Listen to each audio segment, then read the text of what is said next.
Esse é o Fora da Caverna Podcast, o podcast que não é tão animalesco quanto o Podpah e também não é tão chato quanto a conversa com Pedro Bial. Esse não é meu podcast de humor, é um podcast de entrevistas, mas é muito divertido e interessante. Então, se você quer ver uma conversa fora da caixa, assista o Fora da Caverna Podcast. Curta, compartilhe, engaje e se corte. Um grande abraço, tamo junto. Então, na verdade, o que acontece é um momento muito delicado, porque as pessoas estão muito fúteis, estão muito superficiais. E essa superficialidade é que faz você ter interpretações erradas sobre determinadas pessoas, tanto pro bem como pro mal. Ô, Carlão, a gente já entrou nessa... Eu falei que ia dividir em 3 momentos, a gente já entrou na questão do comentarista já, mas só pra fechar, porque eu acho importante falar da sua trajetória enquanto lutador. Eu queria que você falasse assim, quais são suas maiores lutas da sua carreira, Tá. e se você é realizado enquanto lutador, ou se você tem alguma frustração. Ó, aqui eu não cheguei, e isso, se não me incomoda hoje, me incomodava até outro dia desse. Sem dúvida, sem dúvida. Acho que todo mundo tem seus arrependimentos e todo mundo tem certas frustrações. O importante é como você lidar com elas. Sim. Você não pode carregar essa cruz, né, pro resto da vida, essa corrente. Você tem que saber se libertar delas. Então, realmente, olha, a luta que me mostrou pro mundo foi o torneio que eu fiz 3 vezes na noite e na final eu lutei com o Kevin Hanneman.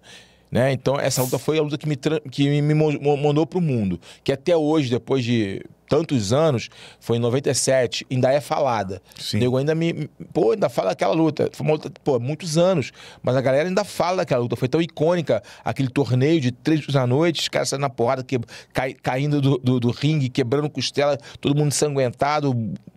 Foi icônica.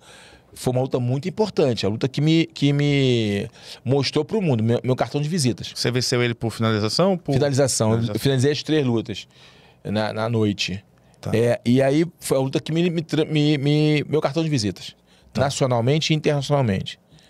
Mas a luta que mais me trouxe autoconhecimento não foi essa. Foi uma luta que eu perdi, foi uma disputa de cinturão que eu fiz nos Estados Unidos, num evento que não existe mais, mas é um evento muito conceituado nos Estados Unidos na época, e eu lutei do cinturão, eu perdi na decisão, e é uma luta que eu me reconheci durante o confronto. Eu fui frustrado pro meu adversário, frustrado, e no último round eu cresci.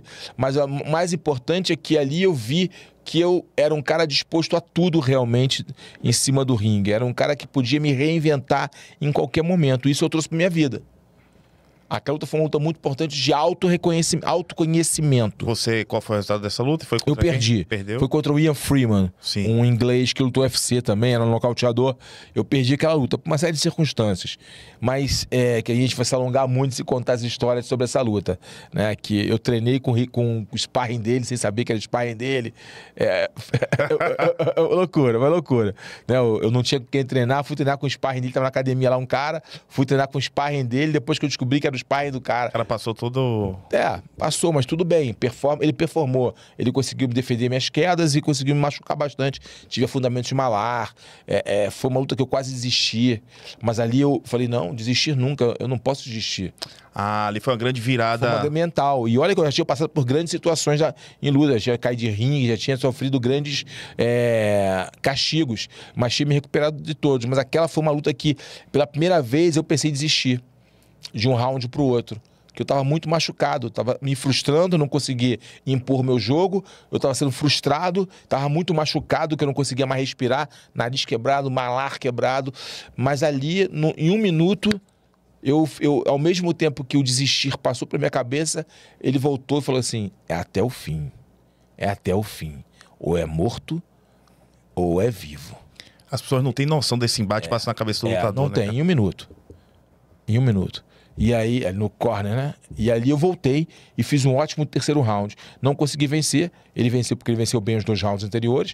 Mas eu fiz uma luta boa. E aquilo ali, eu fiquei triste naquela luta. Muito triste com a minha derrota. Porque era um luta que eu precisava vencer. Era um cinturão que eu queria. Mas aquela luta me ensinou muito. Eu aprendi muito como ser humano. E eu descobri que minha mente era imbatível. E aí eu descobri, não, eu sou resiliente. A resiliência é muito mais do que você se reinventar. É você se reinventar e voltar melhor. Sim. E ali eu entendi isso, naquela luta. E então foi uma luta muito importante. São duas lutas que eu posso pontuar ali como lutas importantes da minha carreira. Uma como conhecimento, como aprendizado, e a outra como um cartão de visitas para o mundo, me tornando um lutador conhecido internacionalmente. Sim. Né? Cara, sim, eu tenho uma tristeza que foi completamente cauterizada, mas que me acompanhou muito tempo, porque eu fiz um plano, do meio pro final da carreira, eu fiz um plano. Quando eu vi que eu não estava conseguindo mais performar como antigamente, foi assim, eu preciso encerrar minha carreira, mas eu tenho que encerrar minha carreira no auge, não no aspecto de vitórias, mas no aspecto pessoal. Eu preciso treinar o máximo que eu posso, me dedicar ao máximo que eu posso, ser o mais egoísta possível, egoísta no sentido de o egoísmo do bem, que é aquele egoísmo de pensar somente na minha carreira, sem distrações. E aí foi o que eu fiz. Durante 1 ano e meio, 2 anos, eu treinei muito. Treinei muito Muay Thai, treinei muito Jiu-Jitsu, voltei a treinar como eu treinava no início. Resgatei aquele velho leão sedento. Sim. Né? Aí, cara, eu treinei muito. E eu falei assim, cara, eu vou ganhar essa luta. Eu vou ganhar essa luta. Vou lutar nos Estados Unidos. Vou voltar pro UFC. Vou fazer 3 lutas no UFC. Vou disputar o cinturão e vou parar. Sim. Era esse o plano. Era o plano. Escrevi o plano. Era esse o plano. Eu não falava pra ninguém. Mas o meu plano era esse. Esse era o plano. Eu tinha uma dívida comigo em relação ao UFC. Eu queria ser campeão do UFC. Eu falei, eu vou encerrar a carreira. Só que esse era o meu plano. O que eu escrevi, a minha visão. Só que houve uma lesão no meio do caminho. Eu rompi o tendão patelar quando estava disputando o cinturão do Jungle Fight contra o Vladimir Matchutchenko. Tanto que depois dessa luta, o Vladimir Matchutchenko foi para o UFC. Voltou, né, para o UFC. E acontece, eu tinha um plano. Só que não era o meu plano, não era o plano de Deus. Sim. Aí entra a questão espiritual, que você não pode desligar. O espírito, a alma e o corpo estão interligados, não separados. E ali eu entendi, depois eu entendi. Aí foi um outro processo de mergulho, de autoconhecimento, de encontro com Deus. Foi quando eu iniciei meu processo de conversão. Foi que eu entendi que os meus planos são planos que eu devo desenhar, que eu devo ter visão, que eu devo buscar aplicá-los. Mas antes de fazer isso, eu tenho que perguntar para Deus se os planos dele são os mesmos que os meus. Após a derrota que você se converteu? Foi após a derrota, porque eu rompi o tendão patelar. Foi uma derrota que teve um gosto amargo, porque eu não perdi na bola. Sim. Ele não me ganhou. Né? Pelo contrário, eu quebrei o nariz dele com 1 minuto de luta. Ele estava com o nariz quebrado, sangrando. Mas 1 minuto ele ia parar ele mesmo falou que ia parar de lutar porque ele não estava respirando, porque quebrou o nariz, ele não estava conseguindo respirar, o sangue estava deixando ele respirar. Eu dei um chute, quebrei o nariz dele. Ele estava meio desorientado. Só que quando eu fui dar um chute, aí eu calculei. Cara, eu estava treinando muito Muay Thai na época. Eu falei, vou dar um chute na perna, um low kick. Ele tá com a mão ele tá com o rosto preocupado que eu vou dar no rosto. Eu vou dar um low kick forte no joelho dele. Ele é um wrestler, ele não vai aguentar chute no joelho. Ele vai botar a mão para defender. Ele vai defender com a mão, que é natural. O cara que não tá acostumado a levar chute defende com a mão. Até hoje você vê isso acontecer. Vai defender com a mão. Eu vou dar outro chute de base trocada na cabeça dele. Sim. Eu vou nocautear esse cara. Ou eu vou nocautear, eu vou explodir ainda mais o nariz dele, que tá sangrando. Eu vi o movimento, eu calculei o movimento, eu fui executar o movimento. Só que quando eu fui executar o movimento, meu pé prendeu na lona. Porque na época não era lona plotada, era adesivo. Sim. O adesivo deu bolha. E aí meu pé prendeu ali. Então meu corpo girou, minha perna ficou ali, né? Aí, pau! Estourei o tendão patelar. Caí, já urrando de dor. Quem tava na beira ali fotografando falou que foi um barulho horrível. Parecia que era um tiro, uma explosão. Um tiro, né? Pá! Que era o tendão rompendo. E a partir dali eu tive que fazer uma cirurgia. Fiquei 40 dias numa cama. Eu não podia botar o pé no chão direito, porque era muito pesado. Então eu andava de andador, de muleta. Se botasse o pé no chão, podia romper e a cirurgia ia pro saco. E ali, cara, naquele processo de 40 dias, eu comecei a questionar Deus. Pô, Deus, poxa, quê? depois de tudo que eu passei, fui pro alto, caí, tava me reconstruindo como lutador, agora um cara mais consciente, um cara mais completo, um cara melhor, uma pessoa melhor, não tá assim tão arrogante como no passado eu fui. Poxa, Deus, por que comigo? Comecei a questionar Deus e aí deu vontade de ler a Bíblia. Foi então ali que eu comecei meu processo de conversão. Naquele quarto, eu sozinho, eu comigo mesmo, eu com Deus. Então foi uma bênção, Lesão. Então, foi uma benção. Foi uma benção. Ali, porque os meus planos iam até ali, mas os planos de Deus iam muito além. Sim. Então, tudo que eu construí como lutador, construí como homem, como pai, era me preparando para o momento que eu vivo hoje. Então, cara, eu fiquei triste por não ter conseguido concluir o meu plano, fiquei frustrado durante um bom tempo, mas a minha fé e entender o que Deus tinha para mim cauterizou qualquer tipo de mágoa, qualquer tipo de ferida. Amém. Ô, Carlão, uma coisa, cara. Não só os muçulmanos do Cáucaso, não. Eu vejo que tem muitos lutadores. Por exemplo, tem uma tatuagem de Jesus Cristo. A fé tá muito ligada aos lutadores. Você acha que isso se dá pela rotina sofrida?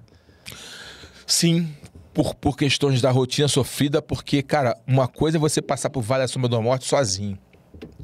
Outra coisa é você passar por Vale da Morte com Deus. Então, cara, eu acho a rotina sofrida, a solidão. Às vezes o atleta é muito solitário, porque ele tá cercado de gente, mas ele tá ali com os fantasmas dele, lutando contra ele mesmo. Às vezes com dificuldade financeira. Às vezes o cara tá sem um tostão, velho. Quantos atletas eu lembro que não... Cara, eu passei por isso, mas eu passei por um momento, por erros meus. Mas tinha gente que não tinha condições nenhuma. Ia treinar comendo miojo. Ficar 3, 4 horas no tatame, na porrada, comendo miojo. Tá entendendo? E isso acontece até hoje, tá? Caras que iam treinar sem o café da manhã. Eu tava conversando Você tá entendendo? Então, isso aí, cara, mexe muito com você. Te coloca muito em xeque o tempo todo. E aí, um outro porém, a tua família cobrando. Pô, sai disso. Vai trabalhar, vai ganhar dinheiro, vai fazer isso. Isso não é trabalho, isso é brincadeira, isso aí é vagabundagem. O cara ouvindo isso o tempo todo, flechas inflamadas, o tempo todo. Você entendendo? Nesse sentido é muito parecido com um artista, só que ainda pior, porque no caso tem a exaustão física do atleta. Exaustão física. E aí o cara fica o tempo todo se cobrando. Quando ele não se cobra, porque ele já se cobra porque ele quer performar, é a cobrança externa, entendeu? Sim. Aí aqueles amigos que não são de luta, ficam... E aí, pô, não tá ganhando não, só perde, pô, não tá ganhando. Porra. Quantas vezes já vi garotos chorando do meu lado, como eu era o mais velho, né, numa época ali, na Brasília Top Team, quantos meninos ali vinham chorar do meu lado, pô, cara, acho que eu vou desistir. Eu falava, cara, não desiste, você ama essa parada, não desiste. Eu falava pra ele assim, cara, fecha os olhos. Aí, se imagina fazendo outra coisa? Pô, não. Nos meus sonhos eu sou sempre de kimono, tô sempre de luva. Pô, meu irmão, toda a tua vida, velho. Vai pra dentro, cai pra dentro. Ah, Carlão, o que eu faço? Eu vou embora do Brasil, da aula. Meu irmão, some. Vai. Hoje os caras, 15, 20 anos depois, muitos deles me ligam até hoje. Falam, Carlão, se não fosse você falar aquela... Eu não tava aqui hoje. Aí eu falo, não foi eu, irmão. Foi Deus, simplesmente foi uma ferramenta de Deus na tua vida, só isso. Você falou isso agora, inquestionalmente, Deus fala pra mim, o cara pode surgir falsos profetas. É isso que eu te digo, o cara não tá dizendo nada, tá dizendo da cabeça dele. Uma que não falha é a Bíblia. Essa não falha nunca. Mas, além da Bíblia, às vezes Deus usa pessoas até que não é do meio cristão, cara. Com certeza. Um vídeo ímpio. Um vídeo que eu jamais vou esquecer. Eu tava triste voltando com meus questionamentos, minha mulher grávida, e eu vi um vídeo de um comediante que alguém legendou, um comediante americano chamado Bill Burr. E ele falava uma coisa assim, sempre a decisão mais responsável é que você segue seus sonhos. E aquilo ficou na minha cabeça. Porque eu entrava nesse embate. Minha mulher grávida, não sabia como... Primeira filha, não sabia como ia me manter. Eu tinha negado o emprego eu sou formado em engenharia de agrimensura. O que é isso? Trabalha com medição, produto cartográfico, sabe, legal. Topografia, por exemplo. Sei. Trabalha com georreferenciamento de grandes terras, esse tipo de coisa. Legal. E aí, eu tinha arrumado um emprego na área até, só que eu decidi trabalhar num estúdio de podcast totalmente informal, sem carteira assinada, porque eu falei, não, aqui fica mais perto do meu sonho, Entendi. que é ser comediante e produzir conteúdo de entretenimento e comédia, né? E, cara, eu me culpava. Aquilo foi no dia do meu aniversário. Eu pensava, me martirizava. Falava, meu Deus, eu sou um irresponsável. Eu vou ter uma filha. Eu larguei um emprego que eu vou ganhar 3 vezes mais pra ganhar um salário mínimo, pra não ter plano de saúde, pra não ter nada. Porque eu sonho em um dia ser comediante. Eu já era, mas não ganhava dinheiro. E aí eu vi essa palavra que, da mesma forma que Deus usou você pra outras pessoas, ele usou aquele vídeo ali pra eu ver Bill Burr falando que ele ficou feliz num show, que ele ganhou, sei lá, não lembro, $5, não sei o que, tava dançando. Aí a namorada dele na época chegou, poxa, como eu queria um emprego que eu tivesse fazendo uma dancinha idiota por ter ganhado $5.